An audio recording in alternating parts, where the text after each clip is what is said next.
साथीहरु नमस्कार। म आज चाहिँ यो नमोबुद्धको मोनास्ट्री कारगी मोनास्ट्री यो स्कुलको हिसाबले चाहिँ कारगी मोनास्ट्री भन्छ हामीले। यो नमोबुद्ध त्यहाँको गेस्ट हाउस भित्रको एउटा रुमबाट मैले यो सानो एउटा सर्ट भिडियो बनाइरहेको छु। पछाडिपट्टि सबै यो हाम्रो पहाडको चेनहरु देखिन्छ। यहाँबाट चाहिँ ब्युटिफुल भ्यू छ। तर मैले भन्न खोजेको कुरो अथवा मैले अलिकति कुरा गर्न खोजेको चाहिँ यो ट्राभल एक्सपिरियन्सको कुरा हो के। अब मेरो व्यक्तिगत लाइफ त झन्डै अब 1994 देखि ट्राभल सुरु गरेको आजसम्म आउँदा अब यो झन्डै 30 वर्ष चाहिँ ट्राभल, कहिले छोटो कहिले लामो यस्तै चाहिँ समय बितिराखेको छ। पेसा पनि त्यही भित्र भनौँ न, एउटा दालभात जोड्ने पेसा पनि त्यही गरियो। र बिस्तारै एउटा मेरो एक्सपिरियन्स के भने बिस्तारै नेपालीहरू पनि ट्राभल गर्ने, नेपालभित्रै घुम्ने, ट्रेकिङ जाने यो क्रम बढिरहेको मैले देखेँ केही वर्षदेखि। मैले फिल गरेँ। विशेष गरी यो 2-3 वर्ष अगाडि म चाहिँ दोलखा जाँदाखेरि दोलखामा पनि छोरोल्पा जाँदा धेरै नेपाली भाइ बहिनीहरू ट्रेकिङ गएको मैले देखेँ। अनि अलिकति इन्जोय गर्ने, आफ्नो एक्सपिरियन्सहरू सेयर गर्ने त्यो मैले दोलखामा छोरोल्पामा देखेँ। अनि गएको वर्ष अथवा त्योभन्दा 2 वर्ष चाहिँ अगाडि लाङटाङमा पनि धेरै नेपालीहरू ट्रेकिङ गएको मैले देखेँ। र अहिले यो वर्ष चाहिँ धेरै मैले चाहिँ यसो हेर्छु, अब यो तिलिचो जाने, राउन्ड अन्नपूर्ण जाने भनेर नेपालीहरूले चाहिँ यङ केटाकेटीहरूले गफ गरिरहेको फेसबुकहरुमा राखिरहेको लेखिरहेको म देख्छु। तर एउटा के छ भने यो नेपालीहरुमा ट्राभलको तयारी कतिको गर्नुहुन्छ थाहा छैन मलाई। एकदमै रिस्की हिसाबले ट्राभल गरेर मैले देख्छु। किनभने माउन्टेन, हाई अल्टिट्युड भन्ने कुरो खेलाची गर्ने विषय होइन। जुनसुकै बेला पनि मान्छे बिरामी हुन सक्छ, ज्यान जान सक्छ हैन। आफ्नो हेल्थको बारेमा अलिकति केयर नगर्ने हो अथवा त्यहाँ लानुपर्ने सामानहरू लिएर नजाने हो भने ठुलो रिस्क चाहिँ बियर गर्नुपर्छ। केही दिनदेखि हामीले नेपालीहरू चाहिँ हिमालमा विशेष गरी अब इभन नियमित ट्राभल गरिरहेको मान्छेहरू पनि बिरामी भए रेस्क्यु गर्नु पर्यो भन्ने न्युजहरू आइरहेको मैले सुनिरहेको छु।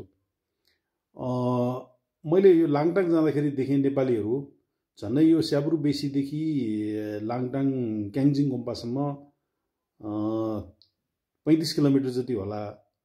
यो 2 दिनमा अझ के 1.5 दिनमै पुरै चाहिँ कम्प्लिट गरिदिने हाई अल्टिट्युडमा दौडेर। अनि त्यो लजको मान्छेहरू, त्यो गेस्ट हाउसको मान्छेहरू चाहिँ राति टर्च बालेर खोज्न जानु पर्थ्यो। त्यो कहाँदेखि हिँड्ने, कति बजे हिँड्ने, कहाँ खाने प्लान केही छैन।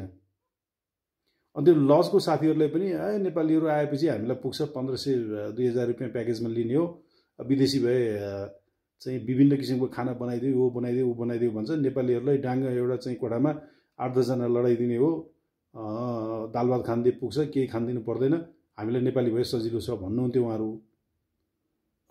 अब त्यो खालको चाहिँ एक्सपिरियन्स मैले त्यहाँ लाङटाङमा भोगेँ। त्यसले गर्दा कमसेकम हामी नेपालीहरू जो ट्राभल गर्न जाँदै हुन्छ यो एउटा पोजिटिभ पक्ष हो नेपालभित्रै। मैले भन्ने पनि गरेको छु, हाम्रो नेपालको 10% नेपालीले पनि अहिलेसम्म लाइफमा सगरमाथा देखेको छैन होला। अनि हामी विदेश जाँदाखेरि कतिले हामीलाई सोध्छ क्या त सगरमाथा चढिस् भनेर सोध्छ। अब देखेकै छैन चढ्ने कुरो त कहाँको कुरो होइन, यो एउटा चाहिँ टाढाको विषय छ। त्यसले गर्दा हाम्रो नेपालभित्र घुम्नुपर्छ, हेर्नुपर्छ, देख्नुपर्छ। तर एउटा एक्सपिरियन्स चाहिँ तयारी चाहिँ राम्रोसँग गर्नु पर्यो हैन। अब अहिले झन् त्यहाँ मौसमको बेला छ, मौसम यस्तो खराब मौसमको बेला छ। म यसो हेर्छु तिलिचो जाने साथीहरूलाई कति अप्ठ्यारो पर्या होला। त्यसपछि अन्नपूर्णको त्यो बेस क्याम्प जाने, साउथ बेस क्याम्प जाने मौसमको अलिकति चाहिँ तयारी गरेर जानु भएको छ कि छैन। तिलिचो जानेहरू अथवा चाहिँ अन्नपूर्ण यो राउन्ड अन्नपूर्ण जानेहरू सिधै गाडीमा मनाङसम्म जानुहुन्छ। अनि एक्लिमेटाइज पनि छैन, केही पनि छैन। अनि 2 दिनमा चाहिँ थ्रङपास क्रस गर्ने अथवा तिलिचो पुग्ने गर्दाखेरि त्यो हाई रिस्क चाहिँ हेल्थको हुनसक्छ। अझ विशेष गरी आफ्टर कोभिड त कोही साथीहरूलाई कोभिड लागेको छ भने एकचोटि पहिला आफ्नो स्ट्रेन्थ चेक गरेर मात्रै जान हुन मैले अनुरोध गर्छु। जस्तो मलाई कोभिडले चाहिँ गर्दा हस्पिटलाइज हुनु पर्यो। म 4 वर्ष अगाडि राउन्ड अन्नपूर्ण गएँ। थ्रोङपास जाँदाखेरि मलाई चाहिँ गुड फिल त्यस्तो अप्ठ्यारो केही फिल भएन। बिस्तारै चाहिँ स्टेप वाइज स्टेप जाँदाखेरि मलाई केही कम्प्लिकेसन नआएपछि म चाहिँ कैलाश गएँ। 5600 मिटर अल्टिच्युड जाँदाखेरि पनि त्यो कुरा गर्दाखेरि पनि केही समस्या भएन। यसरी कमसेकम आफ्नो फिजिकल स्ट्रेन्थलाई चाहिँ चेक गरौँ र पूर्ण तयारीका साथ मात्रै जाउँ। नभए घुम्न जान अथवा चाहिँ इन्जोय गर्न जान सिक्न जान लागेको मान्छेले अर्को आपद विपद चाहिँ बेहोर्नु पर्ने हुनसक्छ। समयमै ख्याल गरौँ। हस्, धन्यवाद, नमस्कार।